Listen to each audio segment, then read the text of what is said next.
I welcome everyone to the Illuminated Mind podcast. I am Matthew Brownstein, the founder and lead instructor of the Institute of Interpersonal Hypnotherapy, and I'm really pleased to be offering you my guest, Esteban Londono. Did I say that quite right? Close. Yep. Good. Esteban is a longtime graduate of the school. He's a teacher of ours. You've had the opportunity to teach with us in Miami and online, and we were chatting the other day. So why don't we get you on the podcast? So welcome. Thank you for being here. Thank you, Matthew. Very happy to be here and excited to cover all the points today and see if we can share some experience, strength, and hope. Nice, beautiful. Experience, strength, and hope. Nice. So tell us about yourself, your background, who you are, what got you here. Yeah, well, it's a long story, but I'm originally born in Colombia, born and raised. I moved here when I was 28 into the United States. Um, when I was young, somebody gave me Many Lives, Many Masters, Mhm. and that was I think I was 16 when I read the Brian Weiss book, and it really kind of hit home for some reason. I said, "Wow, this kind of resonates a little bit about the past lives and all that." And so I became a teacher. I taught for 14 years, elementary, and so I studied. I taught for the kids, children of the gifted for almost all that time. Fourth grade, fifth grade, sixth grade, second grade, and one kindergarten, which was brutal because I'm 6'4". So it was tough on my back. Sure. But as I was a teacher, I grew up in an alcoholic home where my both my parents were alcoholics, and that affected me very, very, very much. And the reason why I'm sharing this was that I was forced to go to Al-Anon, which is a 12-step program for friends and family of alcoholics, not the Mhm. alcoholics themselves. Right. And that program itself gave me this very beautiful spiritual principles because it Mhm. is a spiritual program.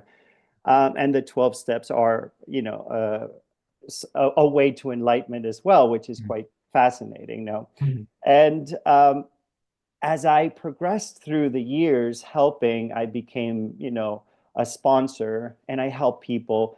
And I realized that I was really good at helping, clarifying, helping people become more um, to deal with life. And so I gave them really wonderful tools. And every teacher would come to me and talk, and they would all say the same. You know what? You should do this for a living. This is really, you're really good at this. Mhm. I'm like, nah. And after a while, it was really kind of evident that I wanted to pursue that. And so I started an NLP, uh, seminar or training, and I really got good at that, but it wasn't enough. And so somebody invited me to go do that Brian Wise 2 week long or something. And when I started, when I went there first, for some reason, on day two, I was way ahead of everyone. Mhm. It was just like almost I've done this before, and it was Mhm. so natural and so easy for me. Whereas a lot of people struggled at the beginning in that course, but yet after that, something told me it wasn't enough. It was great, but it wasn't enough. It wasn't Mhm. thorough, and and then I said, okay, let's go deeper, and that's where I found the Institute of Interpersonal Hypnotherapy. I did my work, and for sure, it was the best, and it still is the best in Florida. And so I was really convinced about the quality of the, of how the trainings were. And so I bounced in, and at that point, Renuka was the one in South Florida. So I did my training with Renuka. It was great. And so this is kind of how I got into it. It's something that was, one thing fell on my lap after the other, and it was I just kind of followed and showed up and did my work. Beautiful. Thank Yeah. you. Appreciate you sharing the background in education and being 6'4", having to stand up above kids. I can only imagine. But then, yeah, getting those inklings from others saying, like, you'd be really good as a facilitator, right? NLP, not quite enough. Brian Weiss, that was one of the first things I heard about when I was in college. I remember, oh God, back in the early 90s, reading Many Lives, Many Masters and feeling really inspired. But I'm really glad to hear you saying like you realized you needed a much more comprehensive training to do this professionally, more than just NLP or 2 weeks of Brian Weiss. And since this is the Illuminated Mind podcast, I always like to go deeper into spiritual themes. So as you mentioned, the 12 steps are a path to enlightenment. Talk to me about that, the spiritual depth that you found in hypnotherapy, and perhaps why that's so important to you, because I would imagine it is. Yeah, the spiritual foundations of the 12 steps are beautiful because it forces you to, as addictive behavior simply wants to destroy your life. And what happens is that your life becomes smaller and smaller and smaller, and the guilt and the shame become bigger and bigger. And as the guilt and shame go bigger, your life becomes more secretive, and you Mhm. are only as sick as your secret. So it forces you to step by step acknowledge that you have a problem, acknowledge that you're powerless, Mhm. and that powerlessness is very important because that powerless comes from humility, right? And so understanding that I do have a power with my mom's drinking, right? Or my dad's drinking, or people, places, and things, because it doesn't have to be, it can be complicated people, it can be hard, difficult situations.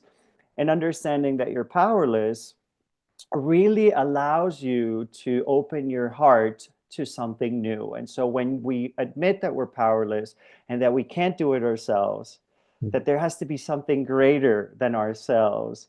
And that's where a higher power, you can call it today source, God, and universe. It doesn't really matter what we call it, but the only two requirements is that it's not me and that it's something greater than me, right? Something greater, higher power. And that is important because then we ourselves through the 12 steps get to define that higher power for ourselves. It doesn't need to be Catholic, it doesn't need to be Jewish, it doesn't need to be Buddhist. If you were brought up in those areas, if it doesn't resonate with you, you can actually define your higher power. And for some people, it's love. For some people, they get to decide what, and that's kind of very intimate and beautiful. And as that happens, you start relying more on this higher power for its guidance. And also, it requires you to do a little bit of inventory, see where you're, they call it, negative defects of character, but we can call them weaknesses of character, where there is unlovingness, we can say Mhm. that. Mhm. And admitting that unlovingness, but through a very beautiful process of forgiveness, right? And also asking for forgiveness. And so an inventory is of our wrongs, how many people we've Mhm. wronged, right, in the Mhm. past, and how many people have wronged us. And Mhm. so it's a very beautiful way to clean the slate, ask for forgiveness, but not only ask for forgiveness. I think that the biggest or most important part is that shift in behavior. So after the forgiveness, we're going to say, I'm going to do what we call living amends. And living amends is what?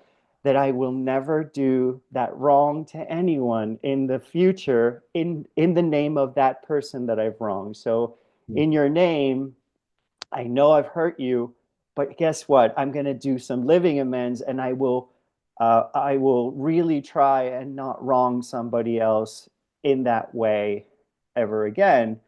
And so the beauty of it is that it's a very gentle way of changing our behaviors, and therefore we start shifting our life because we know there's a law of cause and effect. And one of the divine laws of cause and effect is whatever we project, we receive, right? And the unlovingness that we project onto the world, we are co-creating that reality, and that will be manifested, right? And so whatever we manifest is created, but what we don't understand is that we are constantly manifesting, not just with our rational mind, but with Mm. our fears, our guilt, our shame that we have in our subconscious mind as well. For sure. Beautiful. So I hear when we talked about obviously path of enlightenment, the crucial nature of forgiveness, right? How does that relate to your hypnotherapy practice? I appreciated the overview of the 12 steps Of because course. it really acknowledges the importance of relationships, which is what interpersonal hypnotherapy is all Right. about. How have you segued that into hypnotherapy? Right, the 12-step programs led to actually a Course in Miracles. And so I started teaching and studying A Course in Miracles now for 15 years. And it's a beautiful course as well. And, I know the Institute firmly believes in it. And it's one of the pillars of how you've, created Mhm. the whole Institute, right? Then after that, and we know that forgiveness plays a deep role um, in the healing of our reality. And so what's really beautiful about A Course in Miracles is that we have to forgive ourselves for believing an illusion that is not.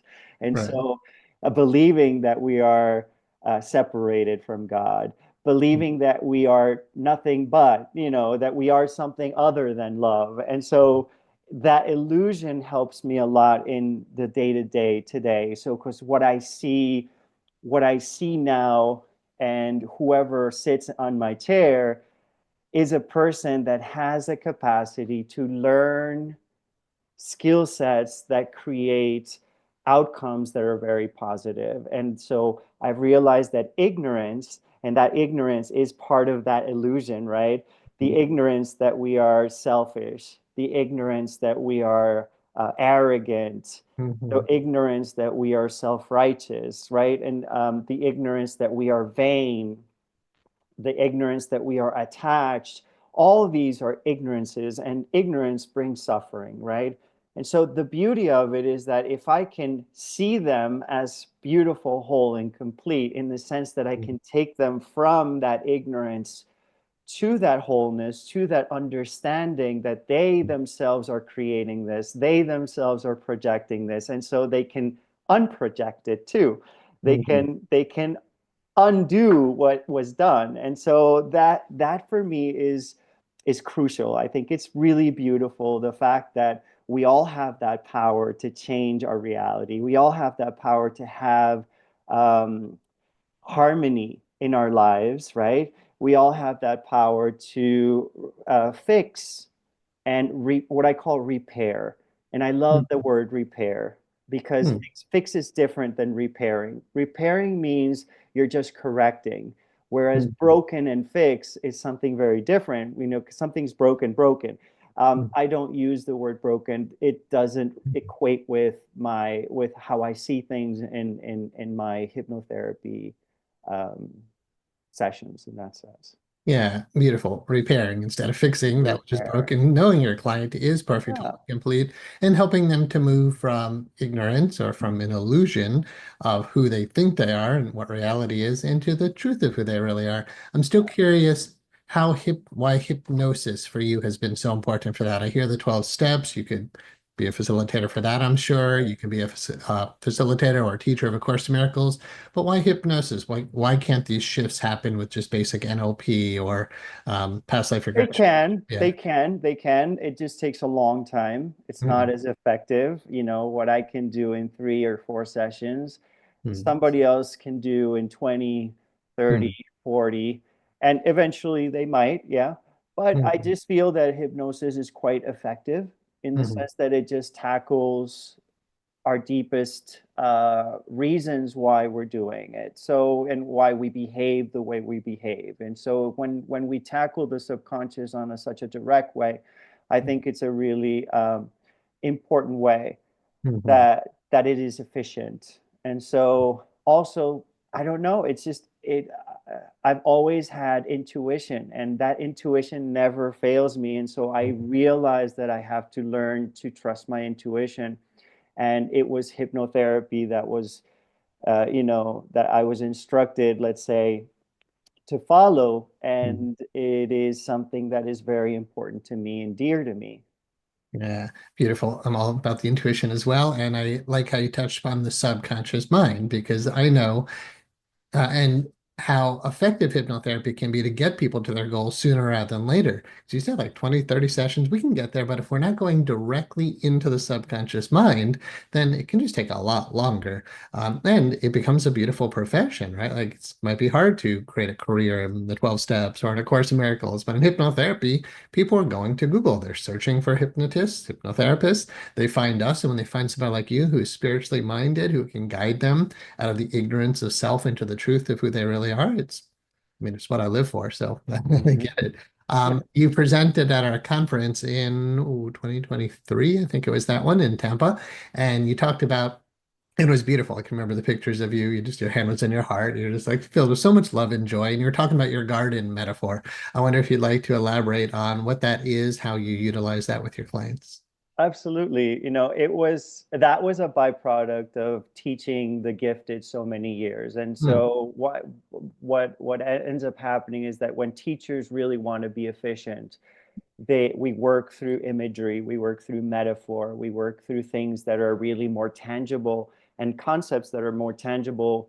And as you know, some people are visual, some people, it depends on the garden is not for everyone. The garden is like, as you learn to get to know your client, some people really, really can relate and connect with a metaphor. And so as we for the people that are already learned and have been in the institute, we know the intake, and the intake is so important. It's so beautiful, right? But the intake, what I realized is that I could make a metaphor out of the intake, Hmm. and I realized that a garden was a really beautiful way to elaborate what is the subconscious, right? And so we all have that guck. I always call it the guck, and it's the left part of the intake, right? What we've acquired, and what's crazy, why I call it the guck, is that it's 90% or more illusion, right? It's not true. And so for me, calling it the guck in the sense that it's there and it's true Hmm. for us, right? Yeah. And we have to do something about it. And so what better way? And so I kind of read that part, the emotions, the beliefs, right? The symptoms, if depending if it's clinical, but you would read that left part and they would picture a garden based on those emotions. Hmm. And what's beautiful about it is that a garden's the way you take care of a garden is a very, very close to how you take care of your needs. And for me, one's own needs are very important because if I am taking care of my needs, I will be more at peace, right? Hmm. And so it's a beautiful segue to understand a visual representation of the garden right now, which I don't like, for some people, and it's quite fascinating for some people. It's overgrown. For some people, it's just dying. For some people, everybody has a visual representation, but also we can devise a plan to take care of the garden and what needs to, if it's overgrown, we need to cut things out, right? We need to trim things out. We need to throw things out. And so maybe letting go and releasing old behaviors.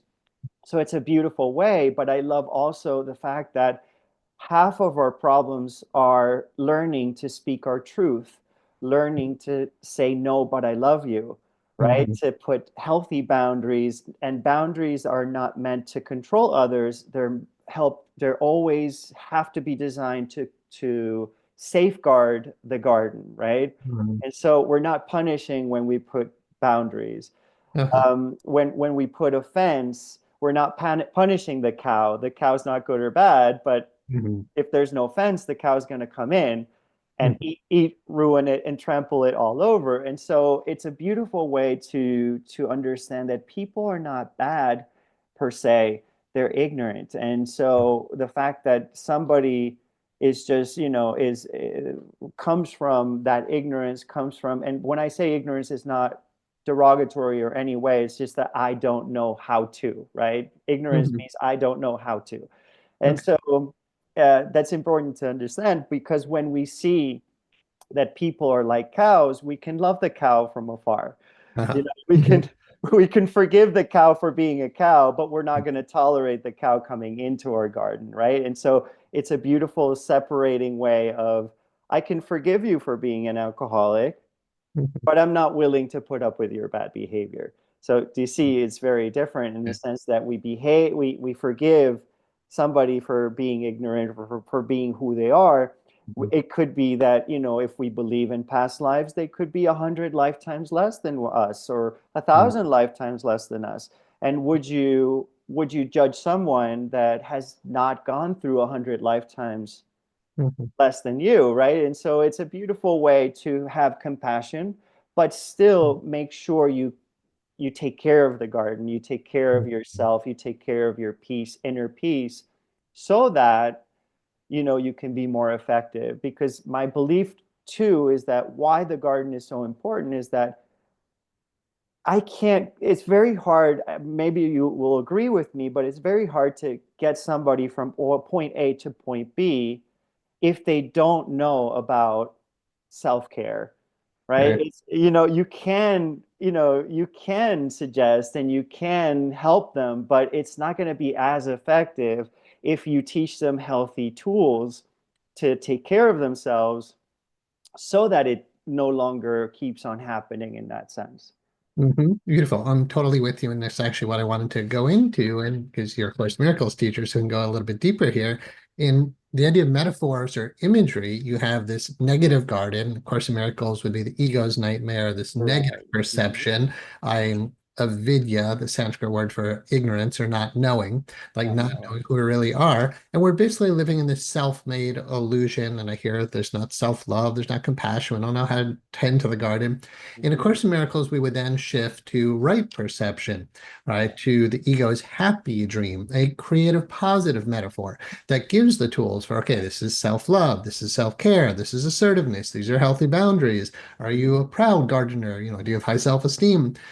Yet in A Course in Miracles, we go from wrong perception to right perception Right. to true awakening. And again, Illuminated Mind podcast, I wonder what your thoughts are about how, and I've heard you definitely saying, like, we have to move them to that happy dream. We have to move them to that positive metaphor. However, A Course in Miracles says we definitely go beyond that perception. What are your thoughts on how we bring them to true awakening through metaphor?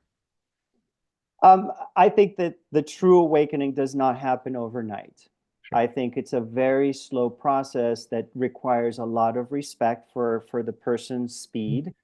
I think that they tell you when they're ready as well. When Hmm. they are curious, when they are ready, we start realizing, and we start going deeper into um, the higher perspectives on spirituality. And the higher perspectives are really beautiful in the sense that when you start realizing that we are eternal, when we start realizing that there is no death, when we start realizing that there is no way out but love, then things start kind of falling into place. But I'm a firm believer that, when you take out a miner that has been inside a mine for 2 months, you Hmm. can't take them out in broad daylight. Sure. They were Mhm. blinded completely. And so what they do is, with the miners, they put sunglasses Mhm. with different tints Uh-huh. progressively with Right. time Yeah. going into the light. And so I think that there has to be a deep respect with not wanting to be too efficient, Hmm. and understanding that spirituality itself, everybody has a very slow process. I've always said that quantic jumps never happen in evolution. Hmm. It's a very Evolution is very slow, Hmm. and but firm. We do have to understand that even though when things are bad, you might be ahead. And so the easiest way that sometimes I tell someone is like when they tell me is like the world is upside down and I don't know where this planet is going, and not even getting into politics, but just how the state of how things are. And I say, okay, so I'll give you a metaphor, very easy, because I since addiction is something of my specialty in that sense, I said, okay, so imagine two drug addicts, right? One is just starting Mhm. and they are having tremendous fun. Uh, They are going all out, having fun, being reckless. And now we have another one who he or she is touching rock bottom. And so they've lost their family, they've lost property, prestige, money, everything they've lost, and they are in this out on the streets and they've lost everything. And I ask them, who do you think is more evolved? mm, Who do you think is more evolved? And mhm, suddenly they have an aha moment where they mhm, realize that this person that's suffering so much is one step away mhm, from changing their mind. mhm. Right on. This is quite beautiful, no? Yeah. And so it's a beautiful way to see the world as well, knowing fully that it doesn't mean that I am not going to be participating and helping the world and being part of it and bringing my best. But we Mm, have to understand that evolution works very slowly. And sometimes the concept of suffering is quite efficient, unfortunately, mhm. and healing. And Yeah. there's a lot of places and there's a lot of times where when, as hypnotherapists, it's going to be very evident that that person is there, they want Mhm. help, but they're not willing to let go of the payoff. They're not ready yet. It's Sure. quite fascinating, right? And Mhm. so Yeah. sometimes, and I'll tell you, I have this really beautiful memory of somebody that came in for gambling and we did the work. But I said from day one, I can continue, but I really, as a professional, I don't think you're ready. Mm, Come to me when you're ready. But what I don't see commitment. I don't mm, see seriousness. I think that you want the magic wand. And I said, uh, I don't have the magic wand. This is not, mhm, hypnotherapy is not a magic wand. mhm, There has to be a level of commitment from that person as well. mhm. And nowadays, this is a really beautiful memory because he eventually was really upset that I said that and didn't believe me and then figured it out for himself. But then he came 2 years later and he was ready. Nice. And we did an amazing, amazing job. Mhm. And now today, it's been a while. It's been like 5 years, but I got a text a year ago, like 4 years later, saying, I don't think you remember me, but I wanted to tell you that you changed my life and that what I learned from you is so pivotal in my life and in my family and how I am as a father, that I wanted to thank you. Yeah, it's Those beautiful. are the beautiful things that it's so crazy that but it is that understanding that sometimes things take longer than they should, and it's okay. Or longer than we might want them to, right? But they're, Exactly yeah, right. but you're Longer honoring, than yeah. we think they should. Yeah. Sure. I appreciate that answer to my question about the movement into awakening in the Zen tradition. There's a big debate in monasteries for centuries about, is enlightenment an instantaneous experience or is it a slow progression? And it's like, Right. yes. However, because there are these moments of Yes, awakening and who yes. Right. happen. Right. At Absolutely. the same time, it's honoring it is a process. And you talked about somebody who might be new to drugs and somebody who's really down and out. And in Taoist philosophy, the idea in the Tai or the yin yang symbol Mhm. is extremes lead to their opposite, right? It's like it's always darker towards the dawn before the dawn. And also, the closer we get to the light, the more we see our shadow, because you were talking about bringing the minders out. Right. But the moment you start trying to move or moving towards light, you have to look at your stuff. And until you've suffered enough, you're not necessarily ready to let go of those negative payoffs and whatnot. So Beautiful. I appreciate hearing the story because I was going to ask you for a case history. So Yeah, yeah. get that in there. But anything else come to mind as far as clients that you've experienced that had profound breakthroughs that are worth sharing here? Yeah, well, many, many, Yeah, many, sure. many, many. That's part of why I keep on doing it after kind of, so many years. And it's Mhm. just, it's hearing how the transformation and how they are able to pass it on to other people. And Mhm. so part of the, part of the quest for enlightenment is that we realize that we are always wanting to receive, and we realize that it's actually in the giving that we heal, it's actually in the giving that we are enlightened. And so part of that is that seeing all the, especially with kids, like teenagers. I love working with teenagers because they are really visualizers and emotional, and so they really get into hypnosis very quickly, and we Mhm. are there, Yeah. and things happen so efficiently. But it is beautiful, to receive the emails from parents saying, Mhm. I just want you to know that we noticed such a beautiful change, Mhm. sorry, in our son or in our daughter when, when this and this happened, right? So it's quite beautiful to see that the parents are able to see that change in how children take care of themselves and how they behave differently towards situations. And it's a beautiful thing to realize that so many of us want that magic wand and want that the pain to go away right away, and so many Mhm. of us.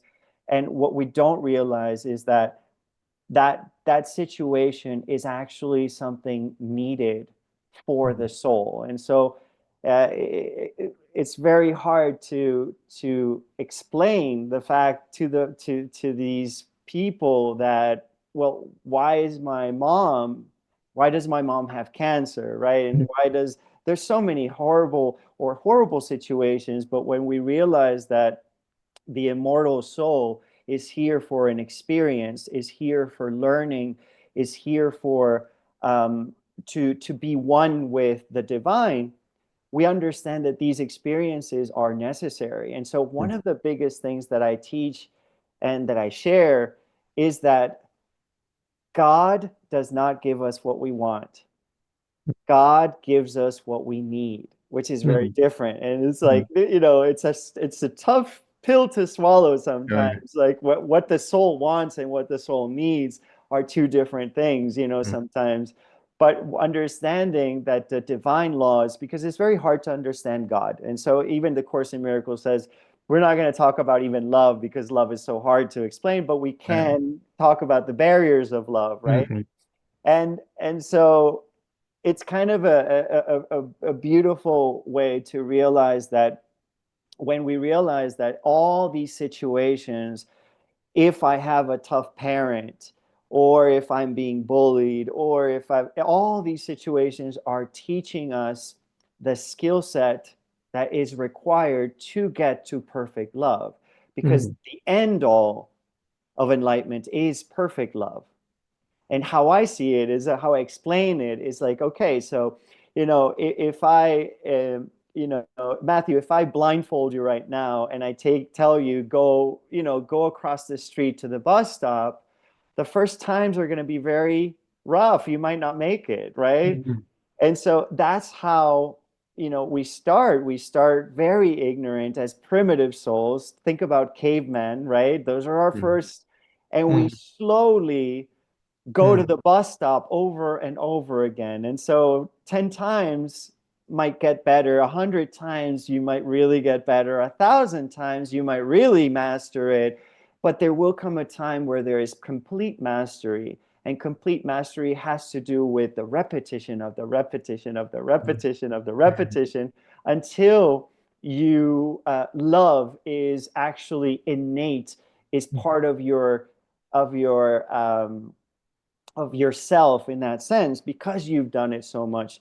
So I've always said that all the avatars like Lao Tzu, Jesus, Buddha, all of them had to start, had to Mhm. commit all these errors.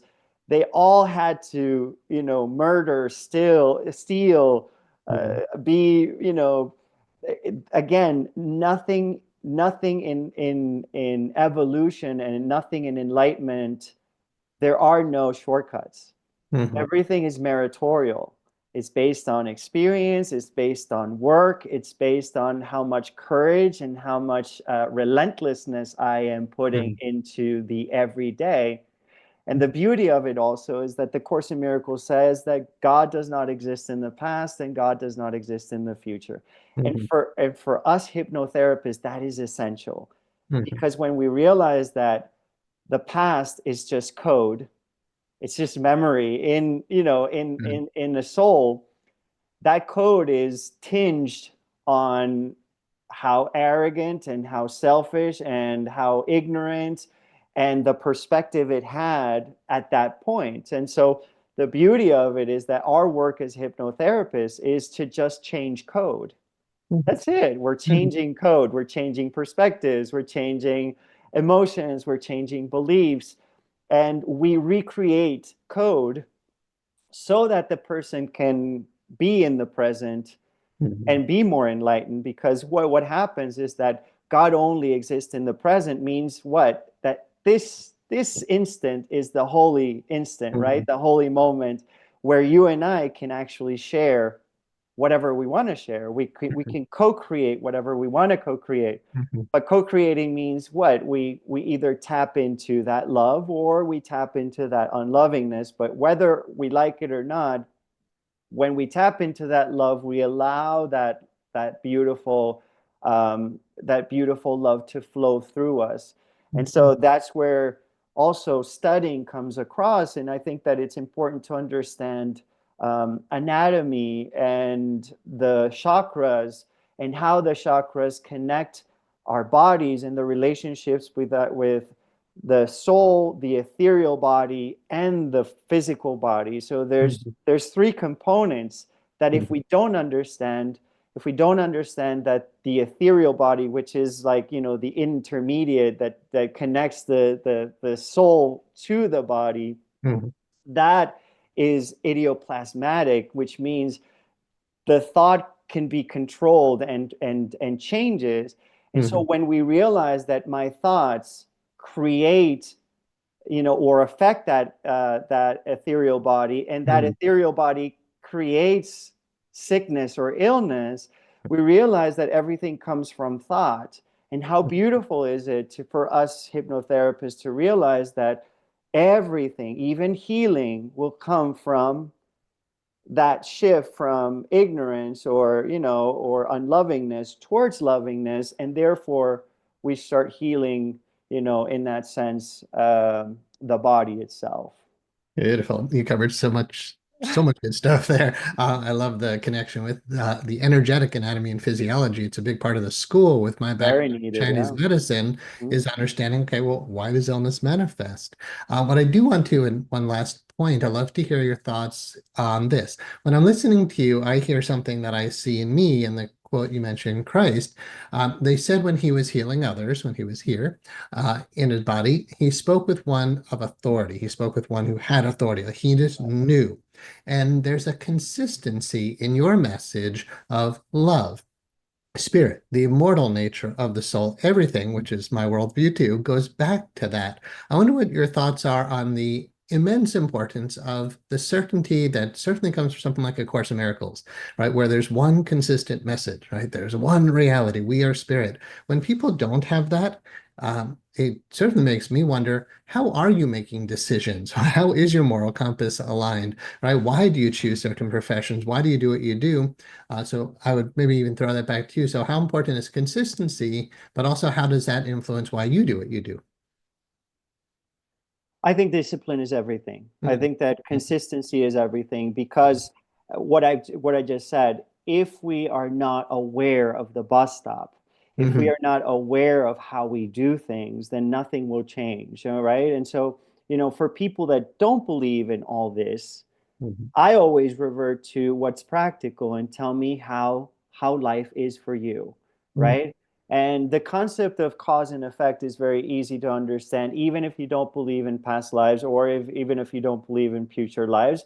I go ask him, well, why don't you go outside and slap the first person that you bump into and see Mhm. how it goes, right? See how it goes. Why don't you start driving and start screaming at people Mhm. and doing whatever and see how it goes for you? And so asking that question, how is this going for you, Uh-huh. is quite important. Now back to, if I, for me, I've realized that there's three things that I need to do for myself in enlightenment, right? The first one is I need to study, because if I don't understand the rules of the game, I can't play, you know. Mhm. And so, what are we talking about? Rules. I'm talking about divine laws, and Mhm. divine laws are observable. They're, it's not like woo-wee and mystical.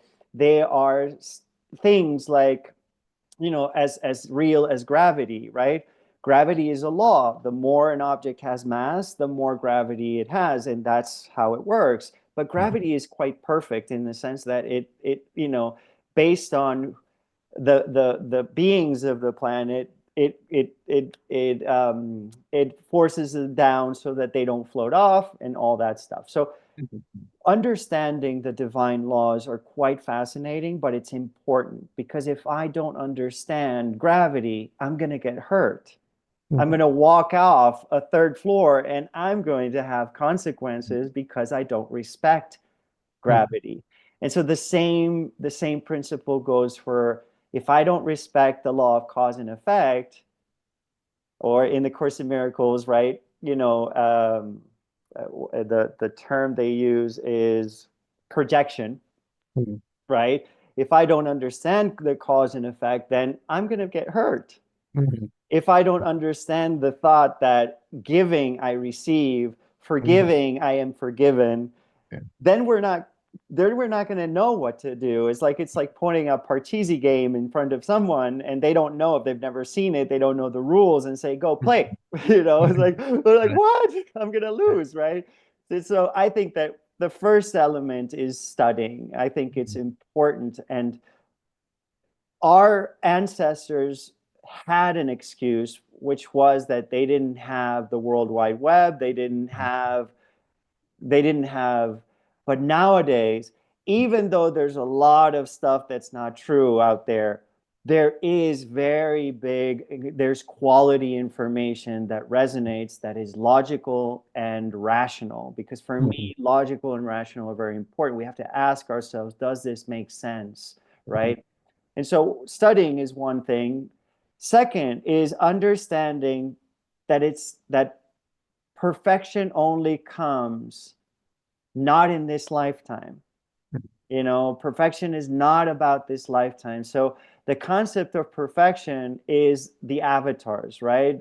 Concept of the Christ itself um, is an example of perfection. And by Mhm. means of perfection, we're talking about the congruency of thought, words, and behaviors. And so when a soul reaches 100% love in thought, 100% love in words, and 100% love in behaviors or actions, then that is perfection, right? And perfect love.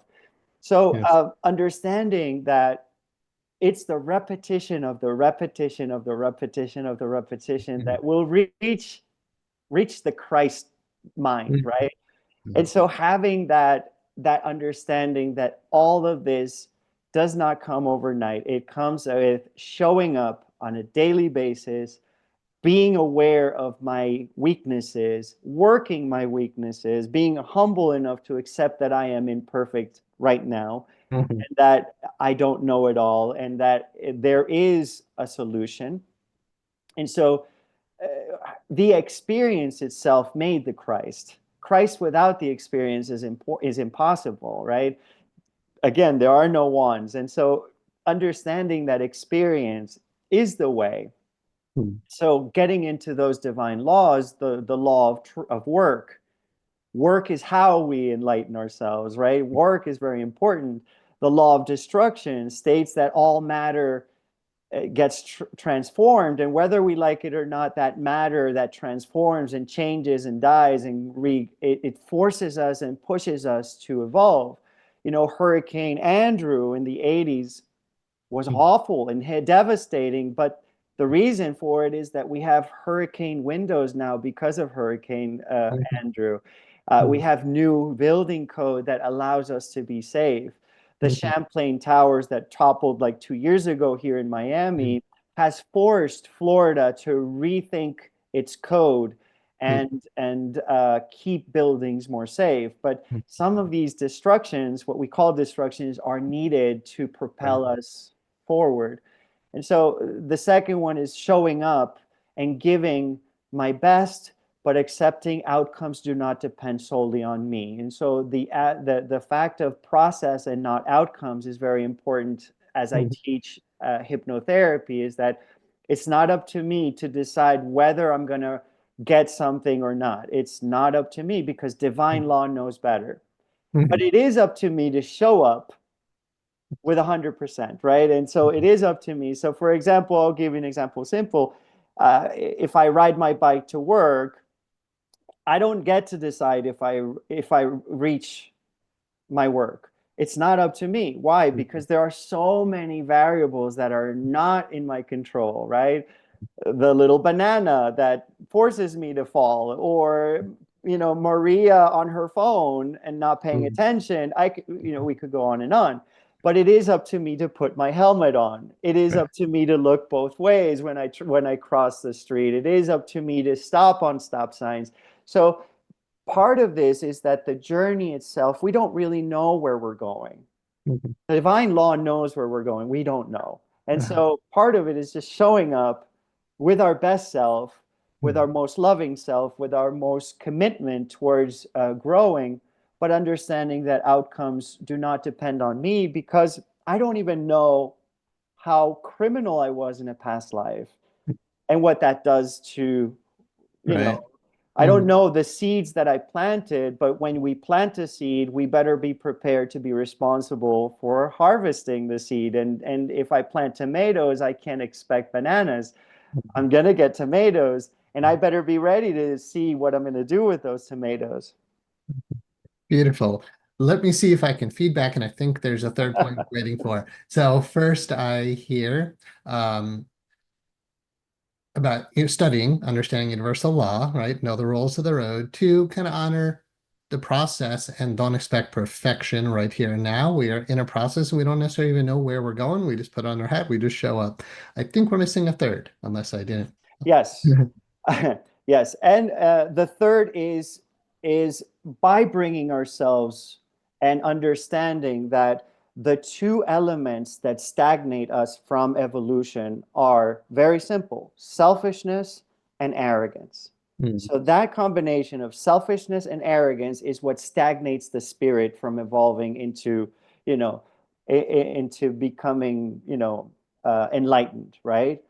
And arrogance and selfishness are like an umbrella, because there's more. For example, selfishness is also attachment, right? And arrogance might be also where we're selfish. Also, we're selfish with time or attention, or it's not about money, also, right?